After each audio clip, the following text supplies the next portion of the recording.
Ini ada 3 kelompok. Kelompok nasionalis, kelompok kiri, kelompok kanan, yaitu Islam dan komunis. Tujuannya sangat baik, tetapi suatu kelompok yang tidak bisa disatukan ini dalam negara kesatuan Republik Indonesia berdasarkan Pancasila.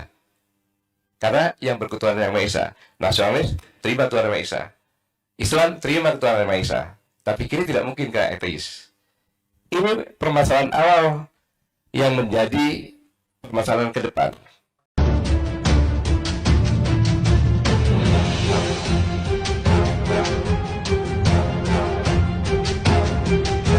Assalamualaikum warahmatullahi wabarakatuh. Selamat sore, salam sejahtera. Ini saya berdiri di sini lagi agak grogi nih. Ada profesor, doktor, pakar-pakar, ada beliau Pak Taufik Ibrahim yang begitu luar biasa, jauh-jauh datang. Kemudian ternyata di sini merasa tersaingi oleh Dr. Mayadi, ya, dia bangkit lagi, luar biasa. Bang Yusuf dan para finalis dan Bapak Ibu sekalian dan saudara-saudaraku yang menyaksikan sebangsa tanah air, ini suatu hal yang luar biasa. Kita memperkaya dengan pakar-pakar yang luar biasa untuk lebih meyakinkan, karena berita yang sangat mengejutkan kita semuanya dalam kondisi bangsa yang terpecah tapi tetap tenang. Walaupun kita terpecah tetap tenang, kemudian bangsa ini sedang berjalan ke arah politik yang sangat baik menuju ke 2024. Riak-riak itu adalah hal biasa.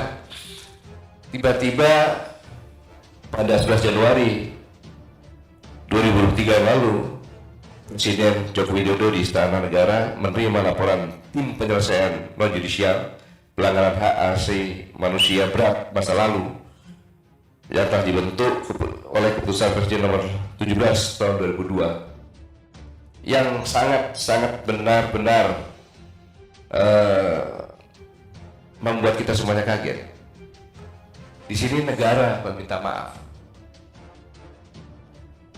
Negara meminta maaf, menyesalkan dan meminta maaf, kan itu, menyesalkan dan akan memberikan ganti rugi. Berarti konotasinya negara bersalah. Negara bersalah, ini poin yang pertama. Tetapi kalau melihat peristiwa 65, Profesor Arnold Gowo mengatakan jangan melihat 65, tapi dari 60. Karena Presiden Soekarno sejak pertama kali dilantik sebagai presiden sampai tahun 59, beliau bukan presiden karena dikuasai oleh partai-partai. Menjadi presiden? Presiden itu bukan kepala pemerintahan. Ini enaknya bicara dengan Pak Kadal langsung. Saya ulangi, presiden tapi bukan kepala pemerintahan karena dikuasai oleh partai. Upuh sebagai kepala pemerintahan dengan kewenangan yang luar biasa sebagai presiden tahun 6. Nah, kemudian presiden kembali pada dasar 45. Nah,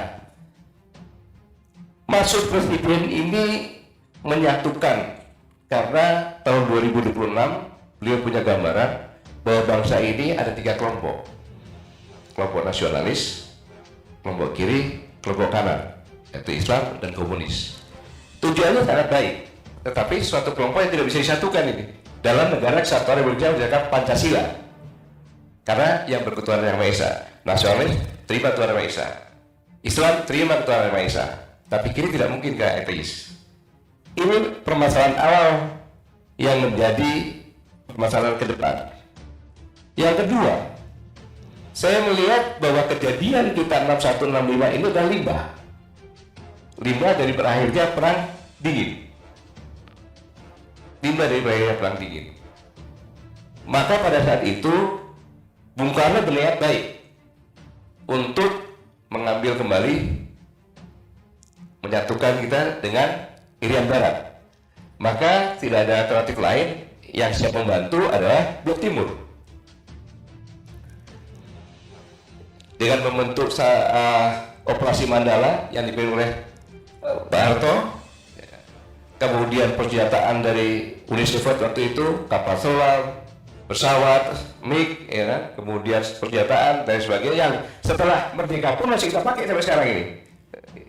Terakhir itu masih ada. Nah, kondisi seperti ini menyebabkan mau tidak mau harus kuat ke blok timur.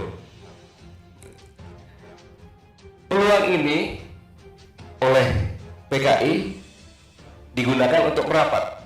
Sayalah orangnya Soekarno, sayalah pendukung Soekarno, sehingga biasa kalau udah mulai kuat seperti itu, akhirnya dia berulah. Puncaknya meminta untuk ada angkatan kelima, karena sudah ada kiriman senjata cum dan senjata lainnya, angkatan kelima. Dan angkatan kelima ini benar-benar ditentang oleh Pak Ahmad Yani, Menteri Pertahanan Angkatan Darat, gitu. Sehingga pembentukan angkatan kelima itu sudah dilakukan, organisasinya sudah dilakukan, senjatanya sudah datang. Nah, itulah sebenarnya yang saya mau katakan, bahwa saya pendapat dengan Pak Dr. Mulyadi bahwa peristiwa 65 itu adalah bukan pelanggaran HAM.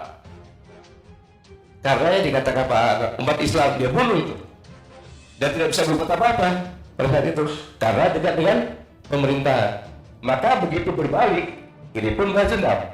Ini adalah kerusuhan sosial karena sama-sama adalah kelompok yang tidak punya kekuatan. Lalu saya masuk tadi, kalau negara yang menyatakan seperti ini, maka siapa alat negara? Siapa alat negara? Karena pelanggaran HAM berat itu adalah pelanggaran kejahatan genosida, pembunuhan secara menyeluruh atas bagian kelompok yang ada. Ini hanya bisa dilakukan dengan kekuatan bersenjata. Maka alat negara pada saat itu yang dikatakan bahwa penyesalan adalah ABRI. Karena ABRI adalah kekuatan yang dimiliki oleh negara. Ini yang paling penting yang saya amati. Mengapa demikian? Nggak bisa umat Islam dikatakan pelanggar HAM. Nggak bisa PKI dikatakan pelanggar HAM. Berdasarkan Undang-Undang HAM atau ICC Code, ini adalah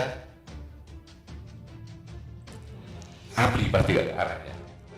Lalu pertanyaannya, salah ABRI apa? Padahal ABRI pada saat amangan ini ABRI TNI bisa tangan kanan atau tangan kiri, polisi bisa tangan kanan atau kiri. Dalam tertib sipil, Polri adalah tangan kanan presiden atau keamanan. Dalam darurat sipil atau militer, TNI ada tangan kanannya. Ini akan lumpuh. Kalau dia katakan pelanggaran HAM itu adalah ABRI, dan ini nggak ada lain-lain. Kalau kita analisa pasti ABRI. Dan ABRI akan dikucilkan di pergaulan internasional. Kemudian sejak tahun zamannya Gus Dur, pelajaran tentang G30 dihapuskan. Kurang lebih sudah 20 tahunan. Maka semua pelajar sekarang sampai dengan berumur 43 tahun hampir tidak tahu sejarah.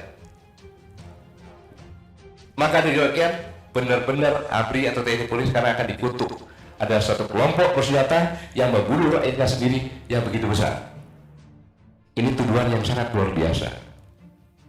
Belum lagi kalau kita bicara yang akan diberi santunan itu siapa?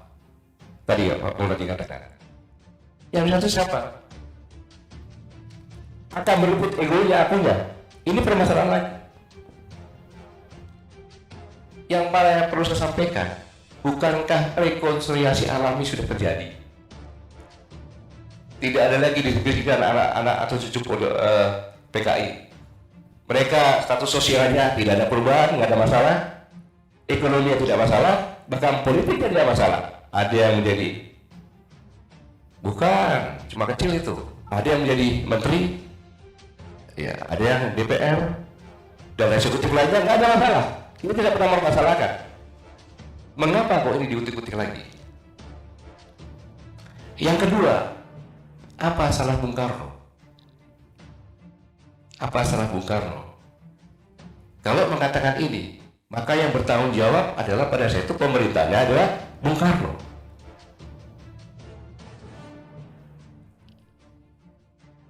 Iya, Bung Karno kan sampai 67. Kalau dikatakan 65, 66, berarti perbendaharaan kan Bung Karno. Sudah pahlawan sebagai bawa bangsa, ngapain digut-gut lagi? Selesai sudah. Mari kita bersama-sama dengan tangan ke depan. Banyak permasalahan ibarat luka, tadi katakan, bukan tusuk jarum, disilet-silet lagi. Jadi pada kesempatan ini, saya memohon Pak Jokowi, mohon bisa dianalisa kembali, dikaji lagi, dan tolong pembantu-pembantu presiden yang dekatnya berikan masukan-masukan yang positif kepada presiden. Bagaimanapun juga beliau adalah pemimpin kita semuanya. Junjung beliau, tiga keputusan-keputusannya tidak membuat ambigu dan tidak salah tafsir, bahkan tidak membuat luka yang lain lagi. Jadi saya ulangi bahwa tidak ada negara komunis yang mencari perusahaan tanpa kekerasan dan tanpa korban. Tidak ada. Semua negara komunis dibangun dengan kekerasan dan korban.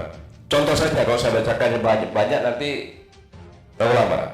Vladimir Lenin, Uni Soviet, 28 uskup dibantai, 1.200 pendeta dibantai, 800.000 muslim dibantai, 900 gereja dirobohkan, 30.000 masjid diruntuhkan, sehingga gereja 90% habis, masjid 99% habis.